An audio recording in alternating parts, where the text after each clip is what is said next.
মঙ্গলবার সেই পাইলট প্রজেক্টের আনুষ্ঠানিক সূচনা হয়ে গেল জেলা প্রাথমিক শিক্ষা সংসদে। এদিন জেলার প্রতিটি ব্লক থেকে একটি করে প্রাথমিক বিদ্যালয়কে নিয়ে পাইলট প্রজেক্ট চালু করা হয়। এই প্রসঙ্গে জেলা প্রাথমিক বিদ্যালয় পরিদর্শক মলয় মণ্ডল এবং জেলা প্রাথমিক বিদ্যালয় শিক্ষা সংসদ সভাপতি বাসন্তী বর্মন জানান, শিশুদের পড়াশোনার ক্ষেত্রে মূলত মায়েরাই মুখ্য ভূমিকা পালন করেন।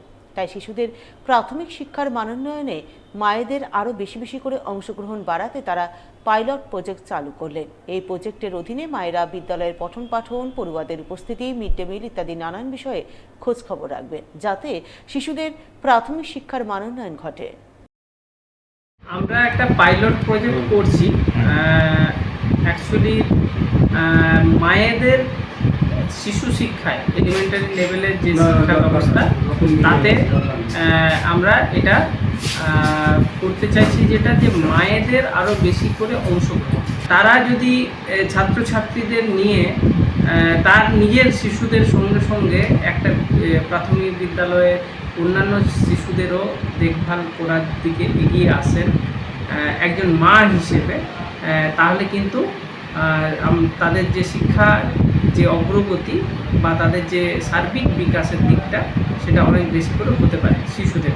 পরবর্তীকালে আমরা এটা যদি সাফল্য পাই বা কিছুটা হলেও সাফল্য পাই, সেক্ষেত্রে আমরা তখন আগামী দিনে পুরো জেলার ক্ষেত্রে আমরা করব।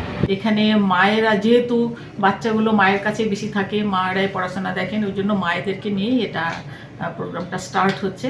এটা পরীক্ষামূলকভাবে, এরপরে আরও আমরা বড় আকারে আমরা এটা মায়েরা যেমন স্কুলে বেশি আসবেন, উপস্থিতির হারটা যেন বাড়ে এবং তারা এসে দেখবেন যে বাচ্চাগুলো কিভাবে পড়াশোনা করছে, পড়াশোনা কতটা এগিয়েছে, কিংবা পড়াশোনার সঙ্গে সঙ্গে অন্যান্য বিষয়ে কতটা এগিয়ে যাবে, সেই বিষয়টা ওনারা দেখবেন। এখানে কয়েকটা গ্রুপ করে দেওয়া হয়, সেই গ্রুপগুলো এসে তারা দেখবেন অন্যান্য বাচ্চাগুলো কিভাবে তাদের চলাফেরা থেকে শুরু করে, পড়াশোনা থেকে শুরু করে কিভাবে কি কাজ করছে।